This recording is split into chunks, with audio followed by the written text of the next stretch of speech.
আসসালামু আলাইকুম ভিউয়ার্স, আপনারা সবাই কেমন আছেন? নিশ্চয়ই খুব ভালো আছেন।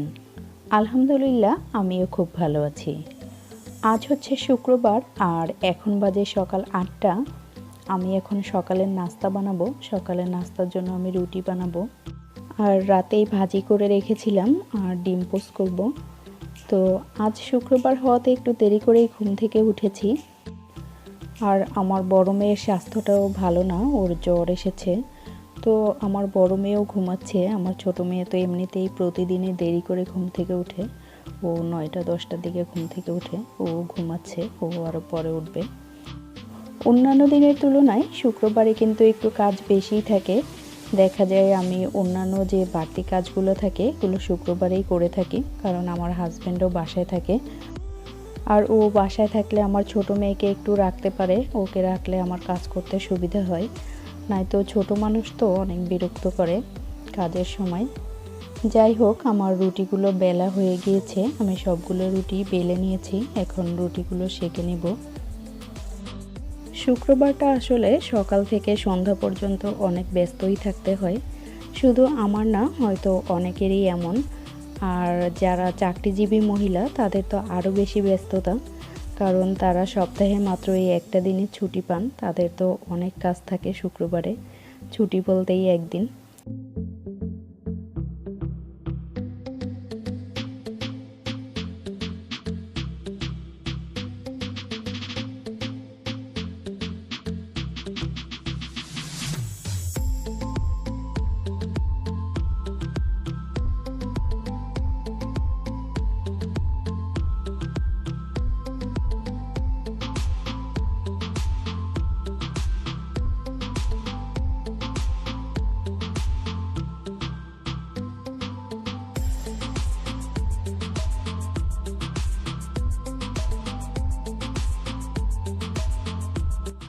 আমার নাস্তা বানানো এবং নাস্তা খাওয়ার পর্বও শেষ। আমরা সবাই নাস্তা করে ফেলেছি।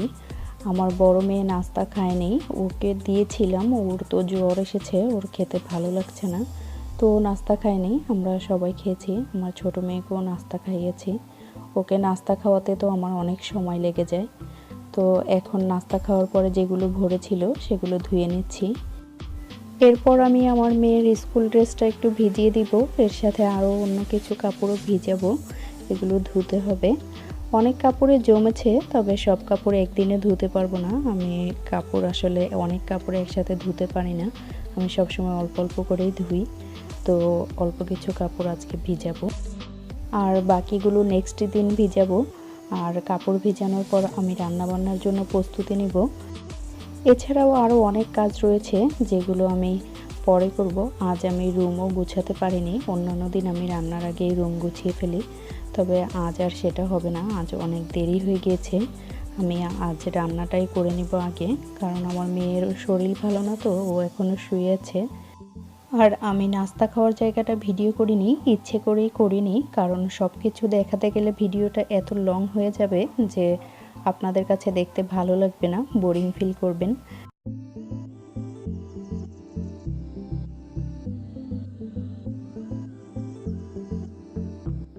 আমার সব কিছু ধোয়া হয়ে গিয়েছে, এখন আমি সিঙ্কটা আর চুলার পাড়টা পরিষ্কার করে নিব, এরপর আমি রান্না করব। সকালে নাস্তার পরে একবার কিচেন রুমটা পরিষ্কার করি, আবার দুপুরবেলা রান্নার পরও কিন্তু একবার কিচেন রুম পরিষ্কার করি, রাতে ঘুমানোর আগেও একবার কিচেন রুম পরিষ্কার করি।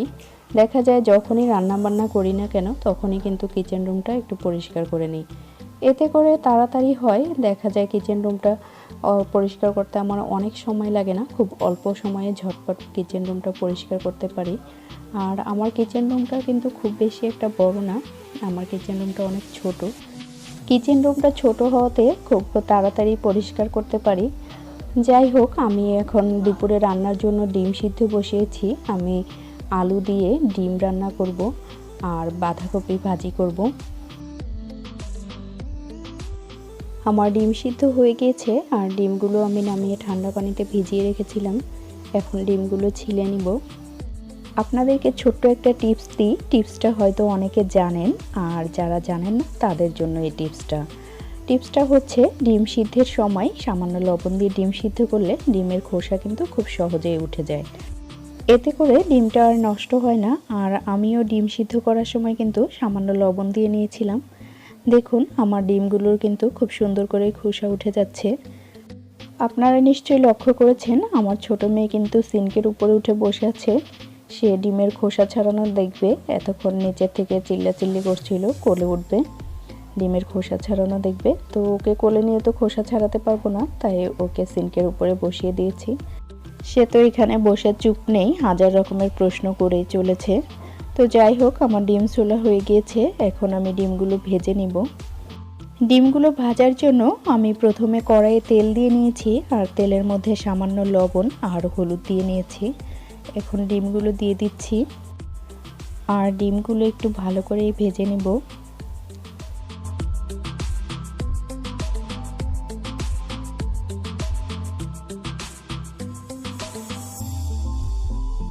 আমার ডিমগুলো কিন্তু ভাজা হয়ে গিয়েছে। এখন ডিমগুলো উঠিয়ে নিচ্ছি।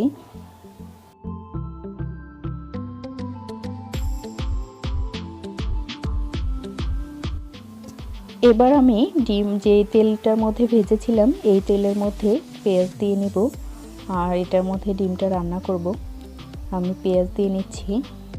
পেঁয়াজটা একটু হালকা করে ভেজে নিব, তারপর এর মধ্যে মশলা দিব।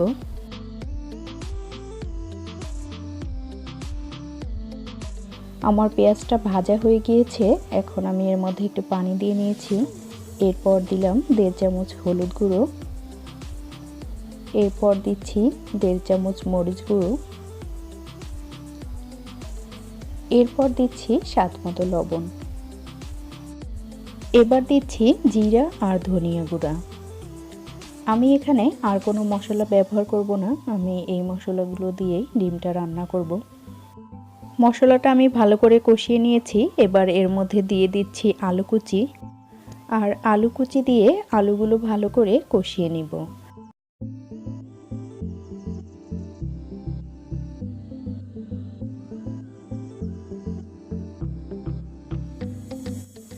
এবার অন্য একটি চুলায় আমি বাঁধাকপি ভাজিটা বসিয়ে দিচ্ছি। এখন তেলের মধ্যে পেঁয়াজ দিয়ে দিলাম।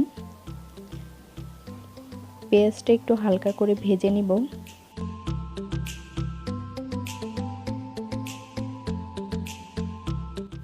এবার এর মধ্যে দিয়ে দিচ্ছি স্বাদ মতো লবণ।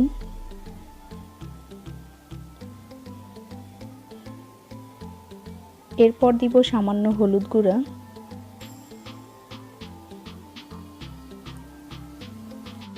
আর বাঁধাকপিতে দেওয়ার জন্য আমি ছোট ছোট টুকরো করে আলু কেটে রেখেছিলাম। এখন আলুগুলো দিয়ে দিয়েছি। আলুগুলো একটু ভেজে নিব। আলুগুলো ভাজা হলে তারপর আমি বাঁধাকপি কুচি দিয়ে দিব। এবার এর মধ্যে দিয়ে দিচ্ছি একটু ধনিয়া আর জিরা গুঁড়া। এটার ফ্লেভারটা খুব ভালো লাগে বাঁধাকপিতে। এরপর আমি দিয়ে দিচ্ছি 3টি কাঁচামরিচ। কাঁচামরিচগুলো আমি একটু মাঝখান থেকে ফালি করে দিয়েছি। আমি বেশি মরিচ দিব না, কারণ আমার মেয়েরা ঝাল হলে খেতে পারে না, তাই আমি যে কোনো তরকারিতেই একটু ঝালটা কমই দিয়ে থাকি। এদিক থেকে আমার আলুটাও কিন্তু কষানো হয়ে গিয়েছে। এখন আমি আলুটা একটু নাড়াচাড়া দিয়ে ঝোলের পানি দিয়ে দিব।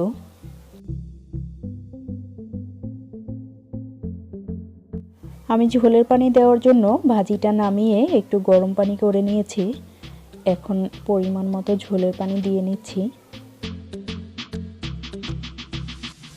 এবার আমি এর মধ্যে ডিমগুলো দিয়ে দিব।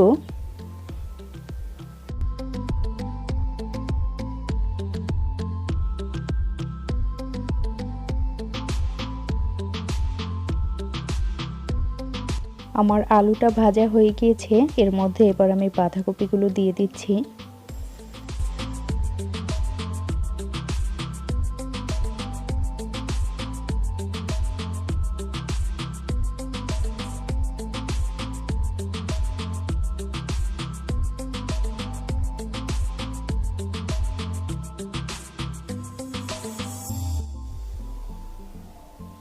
এবার আমি ডিম তরকারিতে দিয়ে দিব কয়েকটি টমেটো কুচি।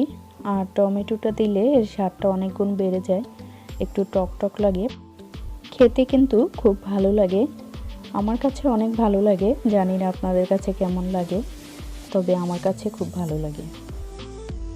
আমার ডিম তরকারি প্রায় হয়ে এসেছে। এবার আমি এর মধ্যে দিয়ে দিব কয়েকটা আস্ত কাঁচামরিচ আর ধনিয়া পাতা কুচি। শীতকালে কিন্তু তরকারিতে এই দুইটা জিনিস দিলে তরকারির ফ্লেভারটা খুবই ভালো লাগে আর খেতেও স্বাদ লাগে।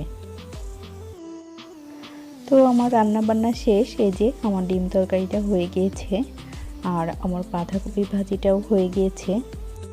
আর রান্না বান্নার ফাঁকে ফাঁকে আমি কিচেন রুমটাও পরিষ্কার করে নিয়েছি। এখন আমি আমার রুমের জানালাগুলো একটু পরিষ্কার করব। জানালাগুলো অনেক দিন পরিষ্কার করা হয় না।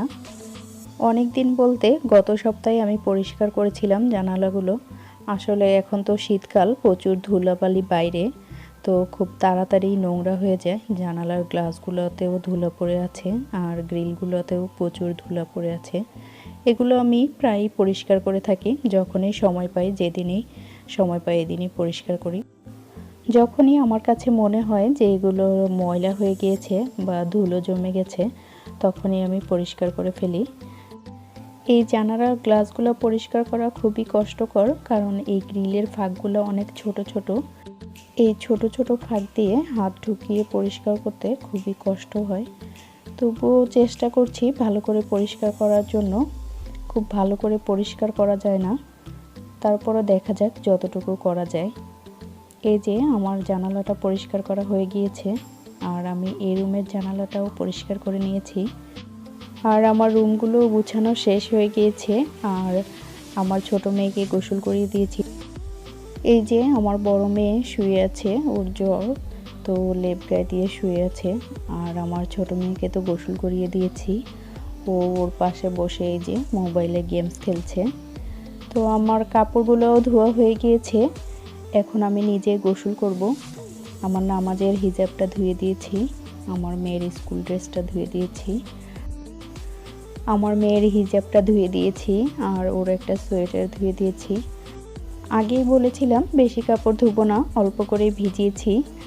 আর আমার হাজব্যান্ড তো অনেক আগে নামাজে চলে গিয়েছে আর আমি এখন গোসল করব আর আমার হাজব্যান্ড বাসায় এলে সবাই একসাথে লাঞ্চ করব।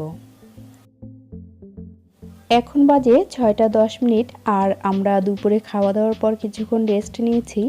আর আজ বিকালের নাস্তায় আমি বানিয়েছিলাম পাউরুটির টোস্ট। তো বিকাল আর কোথায়, এখন সন্ধ্যা হয়ে গিয়েছে। তো আমরা এখন সবাই নাস্তা করব আর সেই সাথে আমিও আপনাদের থেকে আজকের মতো বিদায় নিয়ে নিচ্ছি। আল্লাহ হাফেজ।